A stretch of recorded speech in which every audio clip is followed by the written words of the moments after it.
What's up, board game people? This is a video that's been a long time coming, and I apologize for it taking so long.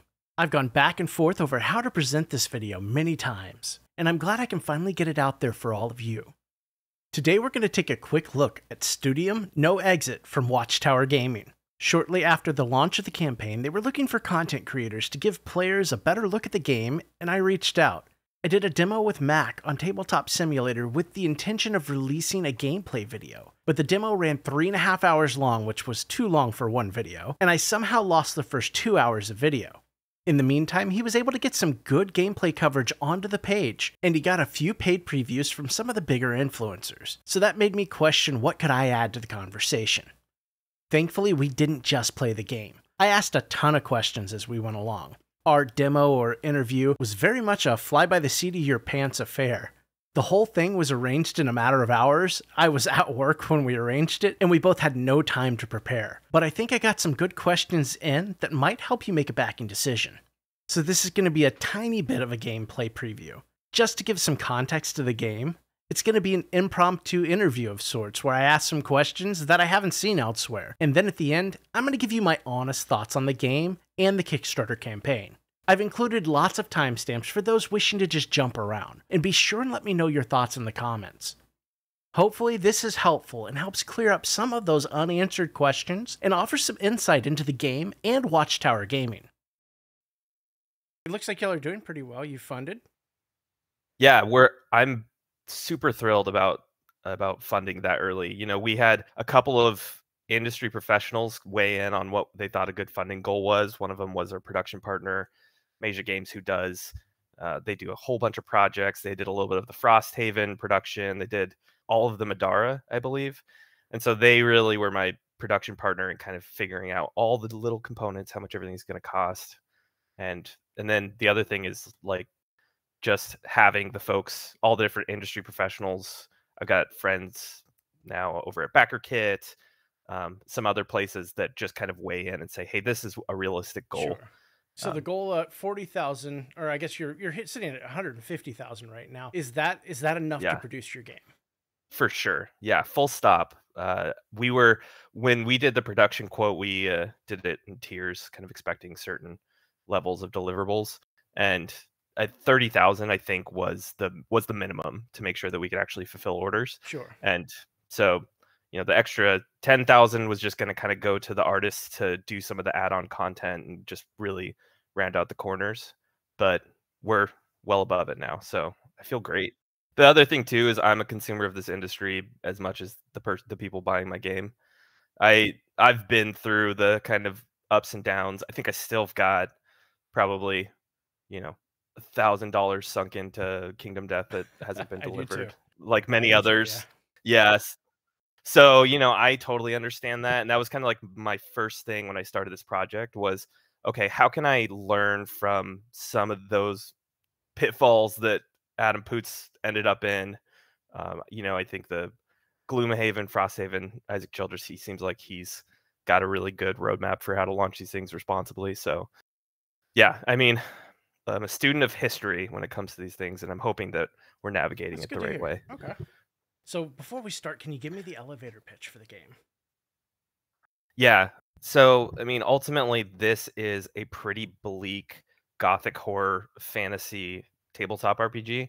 I like the word tabletop RPG for this, even though it is really just a board game RPG, because we are focused on narrative and story and individual agency. And my initial goal when I started this was, how can I create one of the board games that I love that are everything's in the box. You don't need to buy all the different accessories or miniatures, but still has the kind of randomness and narrative of like a TTRPG that you sit down with a game master.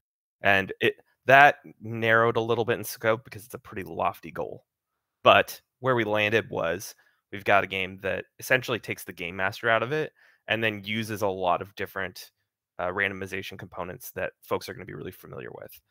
So as we go through it, you'll kind of see the different elements, and you probably go, hey, that reminds me of this, that reminds me of that. That's very intentional, because when I set up to create this game, I basically said, what are my favorite games? What are my favorite elements of those games? How can I change them and make them my own into one big board game? The setting is the enigmatic Studium, which is really I'll share with you the way that I initially kind of came up with Studium is like looking at the Harry Potter franchise and thinking, wow, it's really messed up that they take all these 14-year-olds and 12-year-olds and throw them into like a basilisk pit, right? And say like, fight your way out, right? Like that should be a much darker story. But obviously, I didn't like the idea of having like kids in danger in a board game. Makes my skin crawl. So it's similar premise where you've got folks that are trapped inside this really dangerous kind of supernatural place, but your goal as one of these folks is to fight to survive all these different trials that you're just kind of thrown headfirst into. I think that's the high level. What are your influences here? You said you'd taken a lot of different games and taken pieces from them. I mean, it can't be stated enough that Dungeons and Dragons is probably the biggest influence of this game. And it's not a coincidence that this project of mine really kicked up after they kind of just released their last slew of gothic horror fantasy titles. But you'll kind of see it because even though it's not like we're not rolling with d20s in this game, you're still doing things like rolling on tables, rolling to hit, rolling for damage, stuff like that. You've got grid that you kind of move through and things like that. So there's little things, and I think that's just kind of also true for our industry. We're all sort of children of D&D to certain extents. The other thing that I really wanted in this was randomization, and I really fell in love with when you think about gothic horror, I fell in love with like the Mansions of Madness or the Betrayal and House on the Hill, or just total like staples in my board game repertoire. So I was thinking, how can I use this fantasy setting, this kind of D&D style of play, but still have that randomness that comes with like stepping into a room.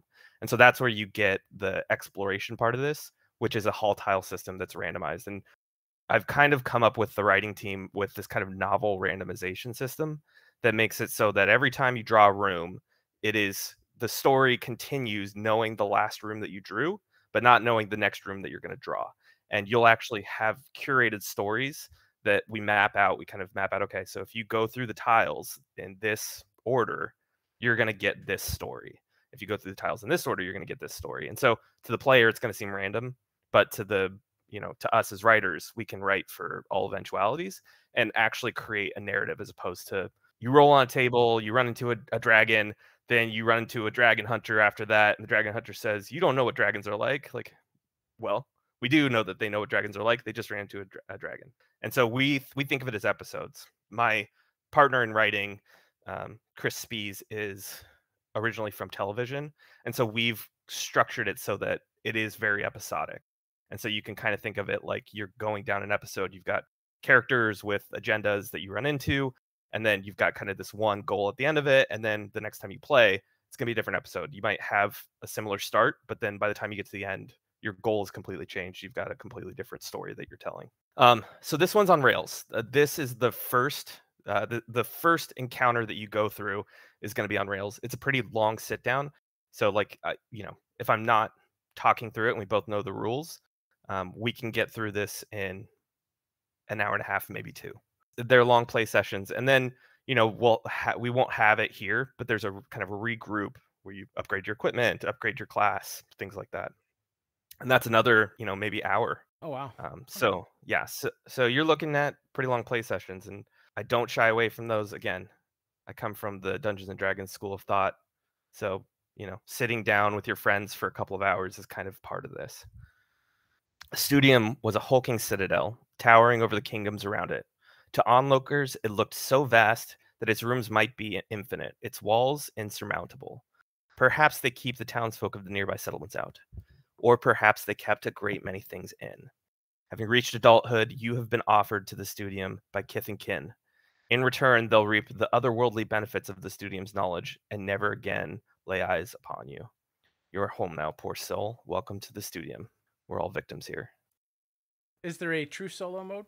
Yeah, there will be. The thing about it is, I think we just need to finish working out the mechanics and testing it. Sure. It takes a while to balance, and you got to get everything in first. Yeah, exactly right. And I'm always looking for like those little ways to get you there. Like maybe the enemies have one fewer health bar, or like maybe you can roll one extra dice or something like that. But but it's more about like which one of those is the most fun. That I want to spend more time with.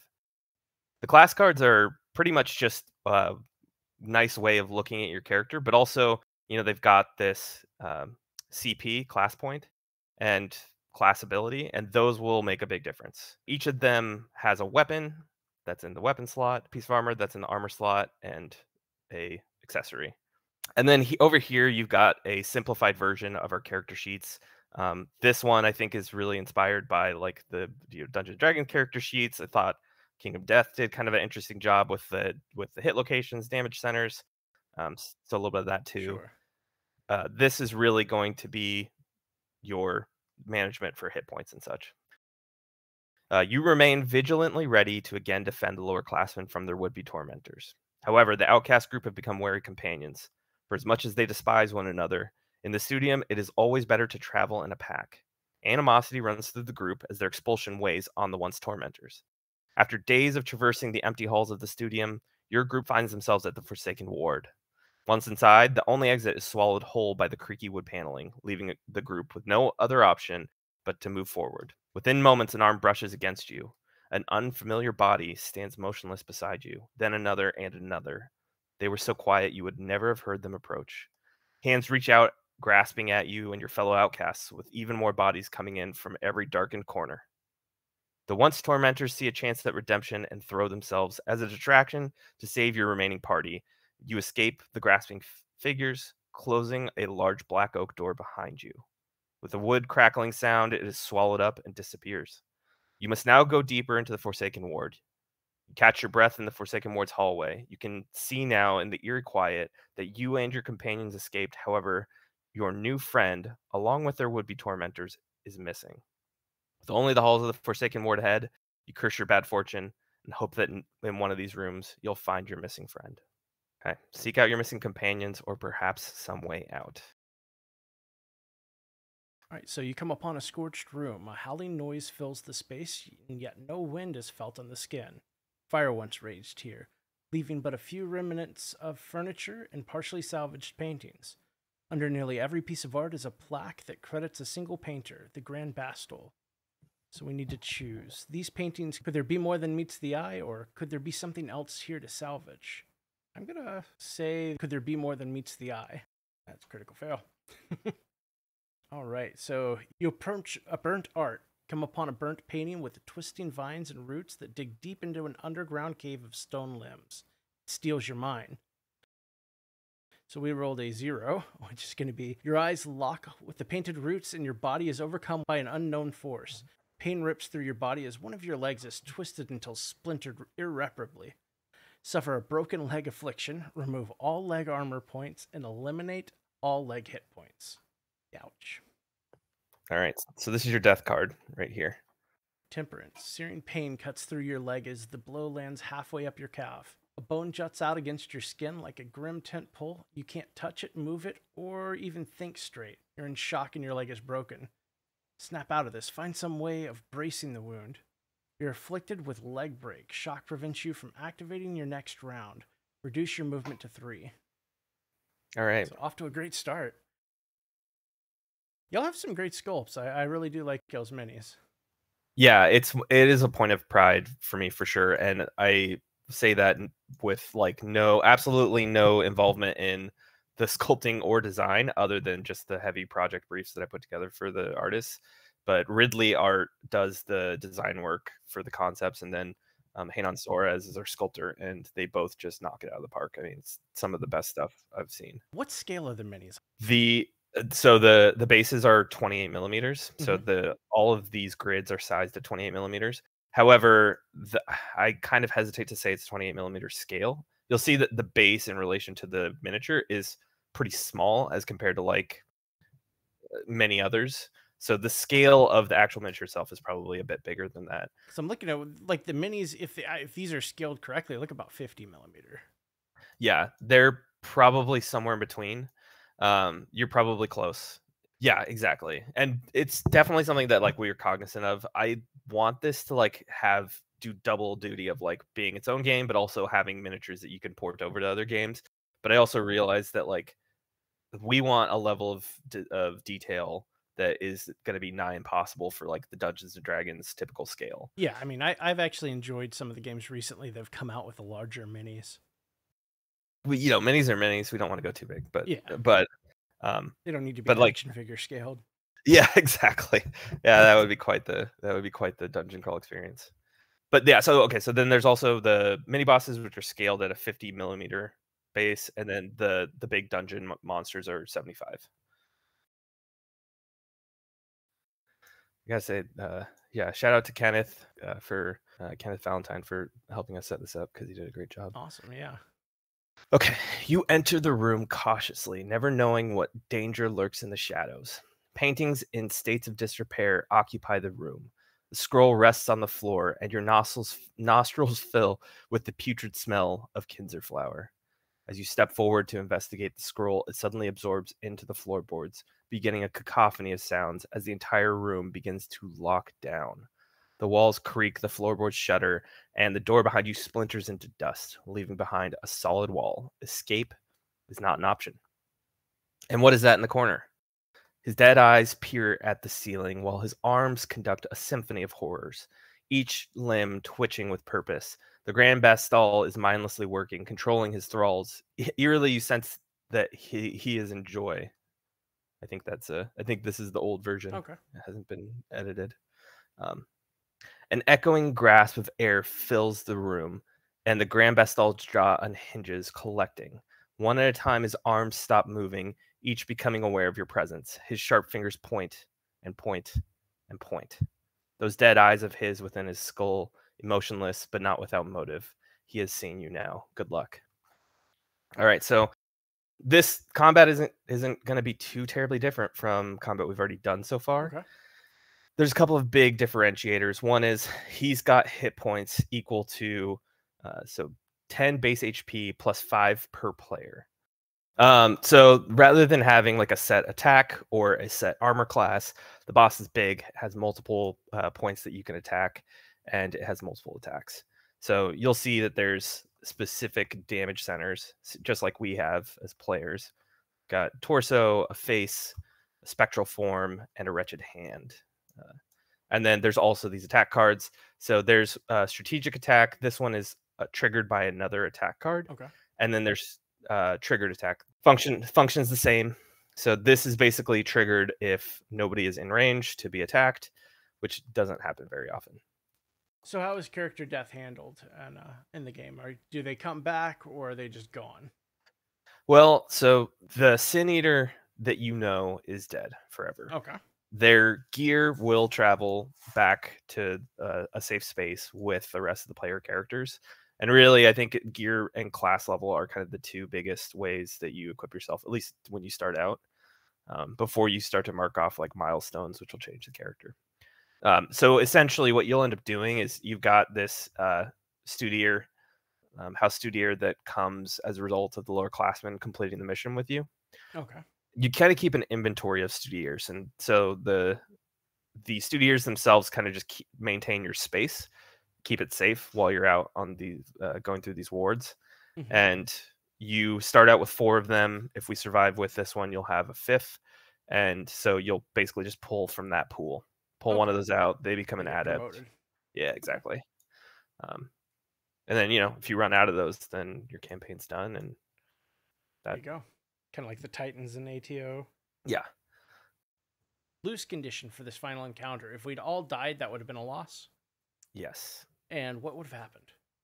Well, so we've got basically lose conditions in the book, okay. The core game book. And so like I said before, even though your things are kind of your level, and so you would presumably lose a lot of the stats that you have, but your things, they persevere. And so you would basically have like another run 0 where you would have a group of adepts who kind of collected those things, found them, and they were starting their own common house. So we talked about different wards, and you said they had 3 planned right now. So every time we come out, we're going to basically be going through one of these wards to do a hunt? Yes, that's exactly right. Okay. And how many scenarios are y'all aiming for? So there's going to be a minimum of 10 different episodes per ward, and each of the episodes are going to be around this length. Um, Okay. it's really just down to like how much I can pay to have the writing team come up with them, and if we get to some of the later stretch goals, you'll see the story content start to balloon. Sure. Um, really, what it comes down to is like we map out each of the different possible episodes, and then we have to create the content to fill it. And I don't want it to be like, hey, just random cards in a random order. I do want it to feel like there's a story being told. Sure. So, what kind of scenarios can we expect to see? Are they all going to be just come in and kill a boss? Explore all the rooms and kill a boss, or is there some variety in there? There's definitely variety. There's one that we've been talking about where, like, I'll give you an example. Like, there was a great mechanic that I was admittedly stealing from D&D, where like dolls would replace one of the players, and so there was Okay. one that we were kind of workshopping, for example, where halfway through there's like you have to roll really high not to get basically body swapped with a doll, and so then the player then becomes kind of a like a betrayal House on the Hill style, like a foe that Okay. they can't tell anybody that they are actually the doll and not the player. And so the doll is just going to sit in the corner, and the player has to play basically as a bad guy, acting Okay. as one of their friends. So like it's little stuff like that. The thing that I absolutely love about having the engagement cards drive the story is that we can control all of the game mechanics at a certain point. Like we can throw completely new game mechanics in to a different thing, and really it's around like the third, fourth, and fifth engagement card where the game mechanics can start to really get run wild and we can do more interesting things. The first and second are always kind of setting the stages, and Okay. you can't really go too crazy with the first and second ones, because if you do, then all of the different third, fourth, and fifth ones just get out of control and are way too hard to keep organized. Sure. So, you have an age rating applied to the game. Yep. Why the rating? Well, two things. One, I mean, you've got content here that's things like, your leg shatters and splinters irreparably. Sure. Like the objective of this game is to kind of show harsh realities, and I really don't. I want the writing team and the design team to feel like they don't have to limit themselves based off of age ratings. This is not a like. This is not a fun for young teenagers or yeah, even young adults. This is definitely a mature game, and Okay. the choices that we will inevitably push the players into making in this game are going to be hard choices. And Okay. Fair enough. I don't like the idea of having that be kind of like something that we put in front of folks that aren't adults. Just Sure. put just plain and simple. How long have you been working on the game? Realistically, like 5 years. Um, Okay. it's gone through phases of like, hey, heavy development and then light development. All of it is tied 100% to how much I can afford to spend on this project, because like I said, like I'm just doing this out of my own pocket. It's like it's pretty brutal, but I know I trust that this industry is the kind of industry that wants to reward the folks who are just like passionate and have a dream, and not the ones who Yeah. just have multi-million-dollar budgets to spend on game development. One of the things I found interesting was you used a D11 instead of a D10. I was going to ask, was there a design reason for that? I mean, just that I wanted to turn everything up to 11. Okay. I mean, the truth is that I jokingly tell, like, when we're in creative meetings, like I jokingly tell like this is like fantasy with a metal soundtrack in the background.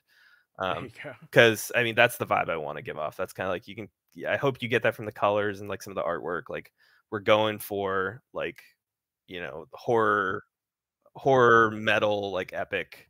Yeah, like you said, kind of a dark Harry Potter with, splash of anime in there. Yeah, totally. It's the beauty of the like. I think one of the most reassuring things in like the years that I've kind of gone around and championed this, we had a booth at PAX, and like the feedback that I kept getting from folks that aren't really like, I'll say like maybe without throwing shade, like I'll say some people in the industry who like are kind of have a few of these under their their belt and Mhm. always say like, "Hey, the art styles are so different," and they're right. Like the art styles kind of vary with like anime and then with like illustrations stuff like that. But every time I've had it in front of folks and they've been able to like look at it and they're like fans and consumers of this type of content, everybody's like, "This is so cool. I love it." So quickly, let's talk my thoughts on Studium. These are my opinions. I want you to form your own though. Do some research and make a well thought through decision before deciding to back anything. I've not had time to pore over every update in detail, so my opinions and thoughts are based off what I've seen in the demo, the page, and the updates that I have read. First, let's get the elephants in the room out of the way. This is a first-time creator working on an ambitious project. Inherently, there's risk in that. To top it off, the launch of the Kickstarter campaign was a bit rocky. I'm not going to shy away from that here. Overall, many people have called out what's termed as red flags about this project. Read the comments, but again, make your own opinions. Don't be force-fed them by anyone. We can't eke past the first-time developer one. There's no way around that. Anytime you see a project, especially one this ambitious from a first-time creator, there's inherent risk. You need to decide whether you can stomach that risk or not. The launch of Studium was a bit rocky. The page lacked solid details on important parts of the game, such as gameplay, downtime, and many other points. Thankfully, some of that's been added to the page. There's a much better picture of what Studium is and how it plays on the Kickstarter page than there was at launch. I still find that even through updates, we haven't really gotten much information about what happens in the downtime phase between episodes and how we could justify spending an hour or more in that phase of the game. To me, that's an important question that I hope to see answered in detail before the end of the campaign. The campaign has had its fair share of red flags called out in the comments. Many have been addressed to one degree or another, but I'm going to leave those to you to digest and make heads or tails of. Opinions will vary drastically there, and I want you making your own decision. The game itself is playable. The mechanics flow pretty well, combat works and isn't too awkward except for the number and type of dice involved. The character classes are semi-unique, and the way you arrive at what class you're going to be playing was pretty fun. The classes seem to be set up to really fill an archetype and differentiate themselves from other classes down the road, but you really don't get to see much of how advancement will work in the demo. The lack of loot during the demo was a bit disarming.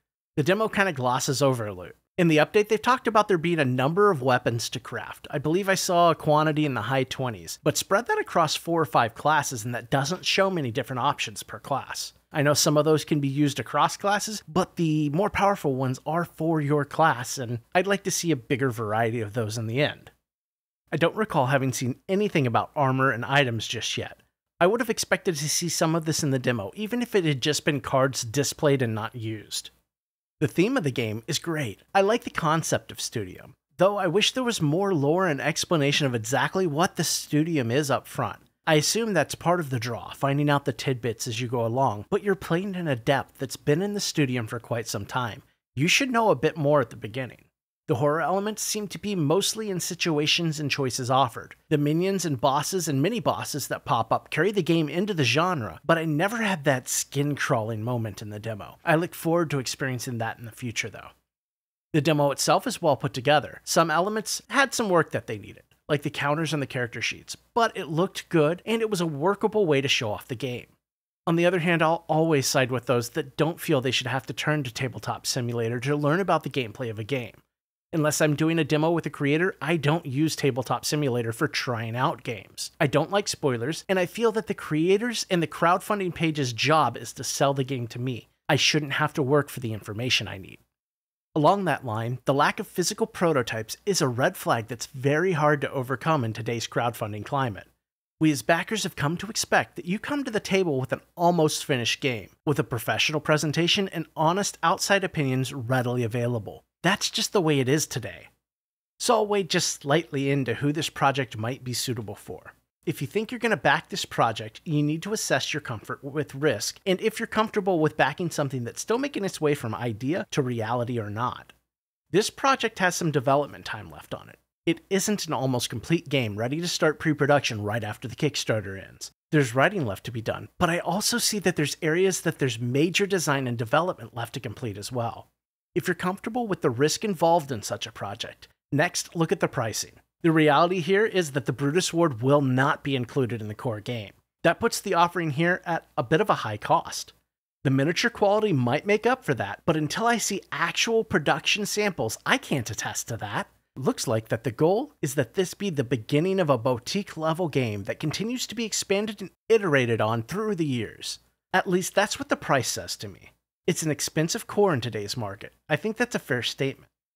So if you can stomach the risk and the cost, and the theme and genre are right for you, I'd say back away. If this game is produced, it has the bones and potential to be great. I told Mac after sleeping on my thoughts of the demo that this is a game I'd love to play more of. The spark is there. It caught my attention and made me want to know more, see more, and play more. I truly wish there was another episode or two and the downtime activities were represented in the demo.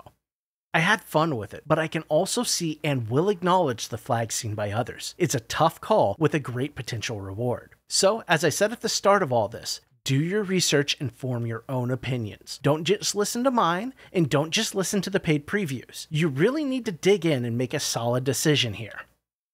You could really come out with a winner on this one, but only time will tell. For me, I'm on to other projects that I have in the wind at the moment. I have a news video coming up next with an unboxing for Shadows of Brimstone Swamps of Death Revised Edition coming very soon. I'll also follow that up with a quick video explaining how I'm storing my miniatures and introducing the first item in the channel store to help raise funds for our next huge piece of equipment. My Patreons are absolutely the best, and they made it possible for me to get an amazing wireless mic system to travel with in August. In return, our first milestone contest will be announced this week on Patreon, as well as exactly what that next piece of equipment is. I post some previews, polls, and behind-the-scenes content over there, as well as offering some other bonuses for Patreon members. If you want to help support the channel, I highly encourage you to check it out. I'll have other ways available to support the channel soon, but one of the biggest things you can do is just hit that subscribe button and the bell, comment on the video, or leave us a like. It makes my day, and it helps expand our audience. So thank you all very much for watching, commenting, and supporting the channel. I'll be back very soon, but until then, play something new this week.